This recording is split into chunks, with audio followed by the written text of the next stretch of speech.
क्या आपको पता है एप्पल 2 जब बन रहा था तो स्टीव जॉब्स को उस कंप्यूटर का कलर बेज रखना था। आपकी स्क्रीन पर दिख रहा होगा, इसको बोलते हैं बेज कलर। फिर जब एप्पल के फाउंडर स्टीव जॉब्स एप्पल की मैन्युफैक्चरिंग पार्टनर कंपनी के पास गए तो उस कंपनी ने स्टीव को बेज कलर के 2000 शेड्स दिखाए कि पसंद करो कौन सा कलर आपको रखना है।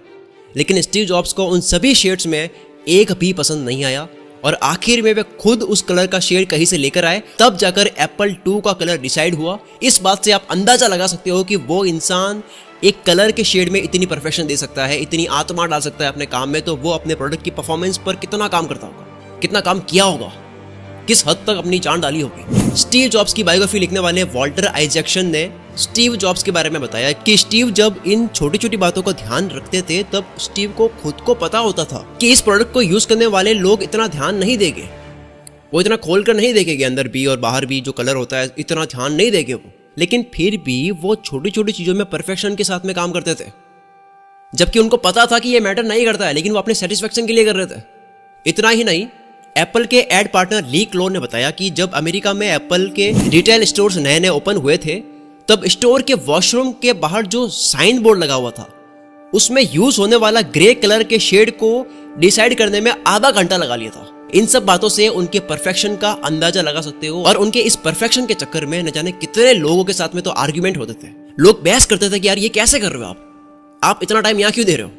वो जो बहस करता था उसका आखिरी दिन होता था उस कंपनी में। स्टीव जॉब्स एक वैसे थे जो कहते थे कि ये इसी तरह से होना चाहिए, ये ऐसा ही बनना चाहिए, ये परफेक्ट तरीके से ही बनना चाहिए। कोई भी इंसान आर्गुमेंट करता उसमें कि यार ये पॉसिबल नहीं है तो उसका आखिरी दिन होता।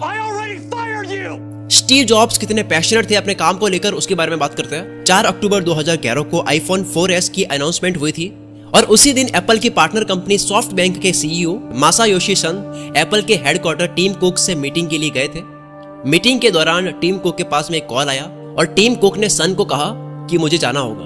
और जब सन ने टीम कुक से पूछा कि मीटिंग को बीच में छोड़कर कहां जा रहे हो आप, ऐसा आपका क्या काम पड़ गया, तो टीम कुक ने कहा कि मेरे बॉस जो स्टीव जॉब्स है, मेरे बॉस मुझे एप्पल के नेक्स्ट प्रोडक्ट को लेकर कुछ डिस्कस करना चाहते हैं, मैं उनके पास जा रहा हूं। और उसके अगले ही दिन 5 अक्टूबर को स्टीव जॉब्स की डेथ हो गई। इस बात से आप अंदाजा लगा सकते हो कि वो अपने काम को लेकर कितने पैशनेट थे कि मौत से एक दिन पहले तक वो काम कर रहे थे, जबकि उनको कैंसर था और उनको पता था कि उनकी डेथ बहुत जल्दी होने वाली है। अब बात करते हैं किस तरह से स्टीव जॉब्स अपना काम पूरा हो जाने के बाद भी कॉन्टिन्यूसली 100% देते थे।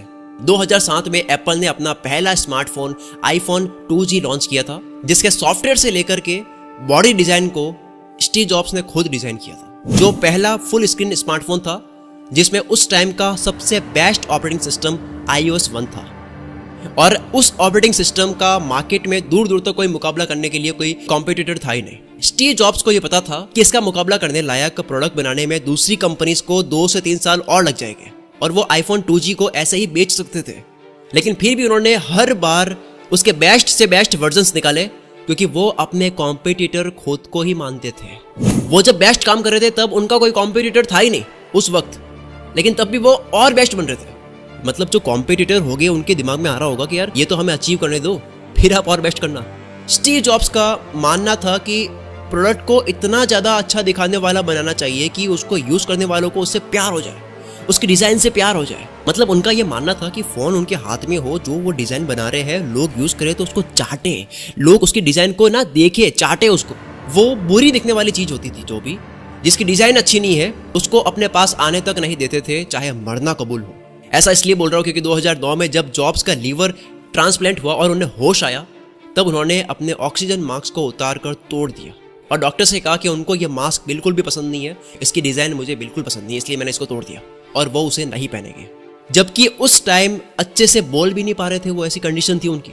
और उसी टाइम उन्होंने डॉक्टर से 5 अलग अलग डिजाइन के मास्क मंगवाए ताकि वो सबसे बेस्ट मास्क चूज कर सके। यह बात वॉल्टर आइजैक्सन के अकॉर्डिंग है। वैसे अब बात करते हैं स्टे हंग्री स्टे फुलिश के बारे में। 1985 में एप्पल कंपनी में हो रही राजनीति के कारण स्टीव जॉब्स को अपनी कंपनी छोड़नी पड़ी।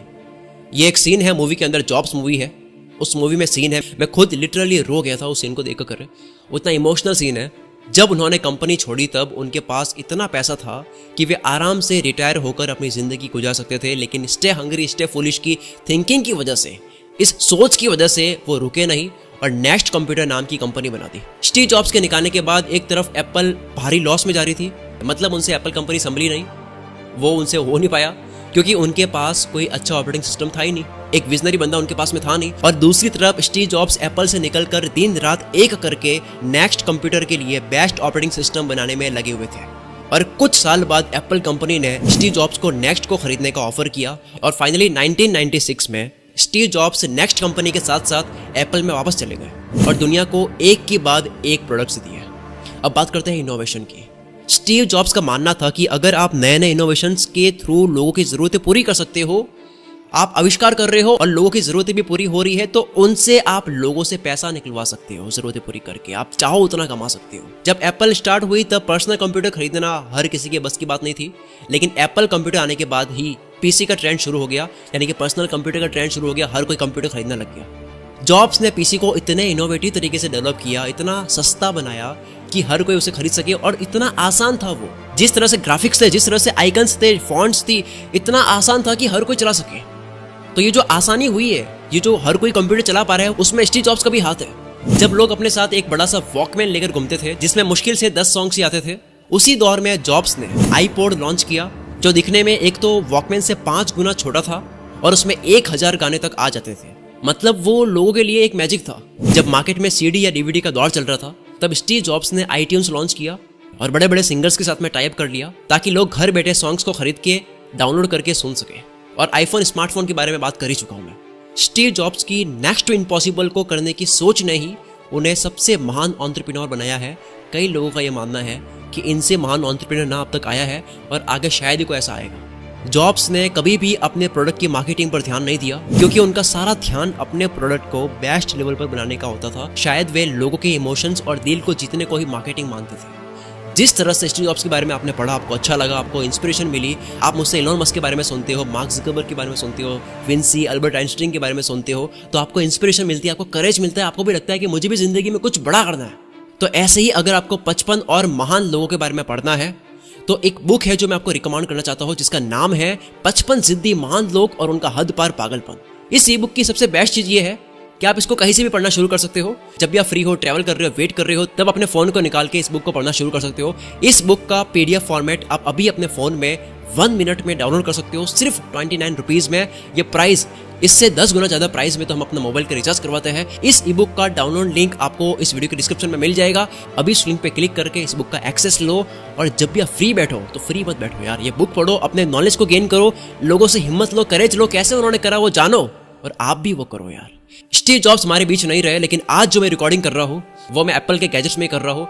स्टीव जॉब्स चले गए लेकिन वो हमारे दिलों में आज भी जिंदा है। स्टीव जॉब्स के बनाए हुए प्रोडक्ट से पूरी दुनिया में न जाने कितने लोगों की लाइफ आसान हुई है। मिलते हैं हम अगली वीडियो में। Wish you all the very best. मैं शकील कुल मित्रा से आपके सपनों को सपोर्ट करता हूँ।